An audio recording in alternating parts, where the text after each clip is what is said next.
எல்லோருக்கும் வணக்கம். என் பெயர் என் குடும்பத்தின் அடையாளம். லாஸ்ட் சாட்டர்டே நடந்த குரூப் 2A மெயின்ஸு. ஸோ என்னோடய எக்ஸ்பீரியன்ஸ் எப்படி இருந்துச்சு அப்படின்னு சொல்லிட்டு உங்களோட ஷேர் பண்ணிக்கணும் அப்படின்னு சொல்லிட்டு நான் ஆசைப்பட்றேன். ஸோ இதில் வந்து மொத்தம் 3 பார்ட் இருக்கு இல்லையா? அந்த 3 பார்ட்டில் நான் எந்தெந்த பார்ட்டுக்கு எவ்வளோ டைம் எடுத்துக்கிட்டேன், நான் கால்குலேட் பண்ண டைம் வந்து கரெக்டாக இருந்துச்சா, நான் ஃபாலோ பண்ண டைம் கரெக்டாக இருந்துச்சா அப்படின்றதையும் உங்களோட ஷேர் பண்ணிக்கிறேன்.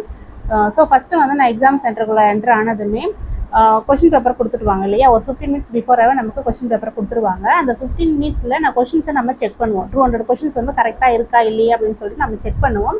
அப்படி செக் பண்ணும்போது ரீசனிங்கில் நான் ஒரு 7 கொஷின்ஸ் வந்து அப்படின்ட்டு நான் மார்க் பண்ணிட்டேன் அப்படின்ட்டு நினைக்கிறேன். ஏன்னா ரீசனிங் வந்து கொஞ்சம் எனக்கு ஈஸியாக இருந்தது. அதனால ஒரு 7 கொஷின்ஸ் அப்படிங்கிறத வந்து நான் மார்க் பண்ணிட்டேன்.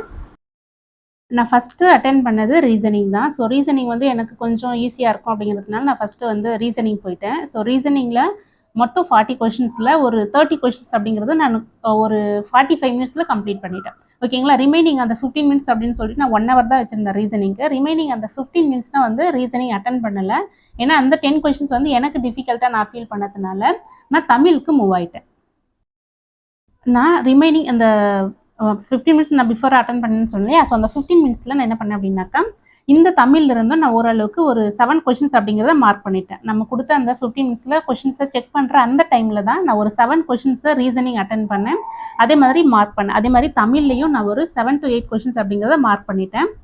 ஸோ இதை எடுத்து தமிழுக்கு நான் ஒரு 1/2 hour அப்படின்னு தான் நான் ஃபிக்ஸ் பண்ணிட்டு போயிருந்தேன். அந்த 1/2 hourல நான் கரெக்டாக 1/2 hourல தமிழ் அப்படிங்கிறத கம்ப்ளீட் பண்ணிட்டேன். அதே மாதிரி தமிழ்லையும் எனக்கு ஒரு 15 கொஷின்ஸ் அப்படிங்கிறது வந்து என்னால் டச் பண்ணவே முடியல. ரொம்ப கஷ்டமாக இருந்தது. அந்த 15 கொஷின்ஸும் நான் அட்டன் பண்ணுறதுக்காக இந்த கொஷின்ஸை 1/2 hourல நான் கம்ப்ளீட் பண்ணிட்டேன். அதே மாதிரி ரீசனிங் 45 மினிட்ஸ், தமிழ் வந்து 1/2 hour. ஸோ இது ரெண்டுமே கம்ப்ளீட் பண்ணிவிட்டு நான் கரெக்டாக ஸ்ட்ரைட்டாக எங்கே போயிட்டேன் அப்படின்னாக்கா ஜிஎஸ்க்கு போயிட்டேன். ஜிஎஸ் நான் கரெக்டாக 1.5 ஹவர்ஸில் கம்ப்ளீட் பண்ணிடணும் அப்படின்னு சொல்லிட்டு தான் மைண்ட் செட்டில் போயிருந்தேன். ஏன்னா நான் டெஸ்ட்லேயும் அப்படி தான் ஃபாலோ பண்ணிட்டு இருந்தேன். 1.5 ஹவர்ஸ் அப்படிங்கிறது ஜிஎஸ்க்கு மட்டும்தான் நான் அலர்ட் பண்ணியிருந்தேன்.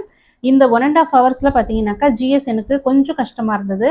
கம்பேரிட்டிவ்லி தமிழோட எனக்கு ஜிஎஸ் ரொம்ப ஈஸியாக இருந்துச்சு. தமிழ் தான் ரொம்ப கஷ்டமாக இருந்தது. உங்களுக்கெல்லாம் எப்படி ஃபீல் ஆச்சு அப்படின்ட்டுன்னு தெரியல. பர்சனலாக எனக்கு தமிழ் ரொம்ப கஷ்டமாக இருந்தது. ஜிஎஸ் ஓரளவுக்கு நான் ஒரு 70 கொஷின்ஸ் போடலாம் அப்படின்ட்டு நினச்சிட்டு இருந்தேன். பட் என்னால் எவ்வளோ கொஷின்ஸ் கரெக்டாக போட முடிஞ்சுது அப்படின்ட்டு கரெக்டாக தெரியல. சரி, ஆன்சருக்கு வந்ததுக்கப்புறம் செக் பண்ணிப்போம் அப்படின்றதுனால நான் 70 டச் பண்ணியிருக்க மாட்டேன். பட் 60 கொஷின்ஸை டச் பண்ணியிருப்பேன் அப்படின்ட்டு நினைக்கிறேன். ஸோ ஜிஎஸ் அப்படிங்கிறது கொஞ்சம் ஓரளவுக்கு ஈஸியாக இருந்தது. ரீசனிங்கும் ஈஸியாக இருந்தது. தமிழ் வந்து ரொம்ப ரொம்ப ரொம்ப கஷ்டமாக இருந்தது. உங்களுக்கு எப்படி இருந்துச்சு அப்படின்னு சொல்லிட்டு மறக்காமல் என்னோட ஷேர் பண்ணிக்கோங்க. பர்சனலாக என்ன கேட்டிங்க அப்படின்னாக்கா ஜிஎஸ் அப்படிங்கிறது கொஞ்சம் கஷ்டம். ரீசனிங் அப்படிங்கிறது மோஸ்ட்லி எல்லாராலையும் ஒரு 35 கொஷின்ஸ் அப்படிங்கிறது போட முடியும். தமிழ் என்னை பொறுத்த வரைக்கும் ரொம்ப ரொம்ப ரொம்ப கஷ்டம். ஜிஎஸை விட தமிழ் எனக்கு ரொம்ப கஷ்டமாக இருந்தது. நான் நினச்சேன் இந்த 1.5 ஹவர்ஸில் ஜிஎஸ் முடிச்சுட்டேன். அந்த ரீசனிங்கில் ஒரு 10 கொஷின்ஸ் அப்படிங்கிறத பெண்டிங் வச்சுருந்தேன் அப்படின்ட்டு சொல்லியிருந்தாலே, அதே மாதிரி தமிழில் ஒரு 15 கொஷின்ஸை பெண்டிங் வச்சுருந்தேன். இது எல்லாமே லாஸ்ட் எனக்கு ஒரு 1/2 hour டைம் கிடச்சிது. இந்த 1/2 hourல மற்றது எல்லாமே கம்ப்ளீட் பண்ணுறதுக்கு எனக்கு ஓகேவாக இருந்தது. நான் நினச்ச அந்த 3 ஹவர்ஸில் எனக்கு டைம் மேனேஜ்மெண்ட் கரெக்டாக இருந்ததுனால 3 ஹவர்ஸில் என்னால் 200 கொஷின்ஸை வந்து எந்த ஒரு பிரச்சனையும் இல்லாமல், அதே மாதிரி ஓஎம்ஆர் ஷீட்டில் எந்த ஒரு ப்ராப்ளமும் பண்ணாமல் நான் கரெக்டாக எல்லாத்தையுமே ஷேர் பண்ணி முடிச்சிட்டேன். லாஸ்ட் 15 மினிட்ஸில் எல்லாத்தையுமே செக் பண்ணிவிட்டு, ஸோ ஏபிசி நம்ம சொல்லிட்டு மார்க் பண்ணணும் இல்லையா, அதையும் நான் கரெக்டாக மார்க் பண்ணிட்டேன். கரெக்டாக 12:45க்கு நான் எக்ஸாம் சென்டரை விட்டுட்டு வெளியே வந்தாச்சு. ஸோ எக்ஸாமை நான் நல்லபடியாக எழுதிருக்கேனா அப்படின்னு சொல்லிட்டு கேட்டிங்க அப்படின்னாக்கா கண்டிப்பாக எனக்கே தெரியல. பட் ஆன்சர் கீ வரட்டும், செக் பண்ணுவோம். ரிசல்ட் வர்ற வரைக்கும் இல்லை, நம்ம அப்பாயின்மெண்ட் ஆர்டரை கையில் வாங்குற வரைக்கும் அந்த செகண்ட் வரைக்கும் நம்ம படிச்சுட்டு தான் இருக்கணும். நான் டிஎன்பிசிக்குள்ளே என்ட்ரி ஆகிட்டிங்க அப்படின்னாக்கா கையில் போஸ்டிங் வாங்குற வரைக்கும் நீங்கள் படித்து தான் ஆகணும். அப்படி இருக்கிறவங்களால மட்டும்தான் டிஎன்பிசியில் சர்வே பண்ண முடியும்.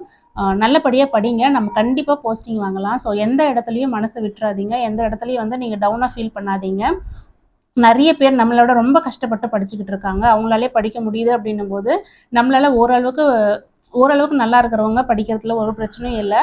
ஸோ நல்லபடியாக படிங்க, நம்ம பெரிய ஹோப்ஃபுல்லாக படிங்க, எதுலேயும் நீங்கள் டிஸ்ட்ராக்ட் ஆகிடாதீங்க. கண்டிப்பாக நம்ம போஸ்டிங் வாங்குவோம். All the best. தேங்க்யூ.